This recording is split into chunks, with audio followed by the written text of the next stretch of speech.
மாட்டு வண்டி பூட்டிக்கிட்டு மாப்பிள்ளைய கூட்டிக்கிட்டு மாட்டு வண்டி பூட்டிக்கிட்டு மாப்பிள்ளைய கூட்டிக்கிட்டு காட்டு வழி போறவனே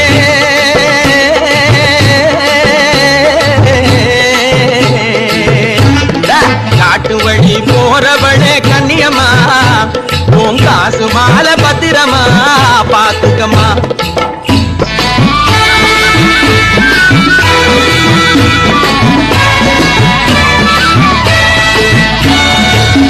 நல்லவரை போல சில கள்ளரும் இருப்பாங்க, நம்பி வரும் பாதையிலே கொள்ளையும் அடிப்பாங்க.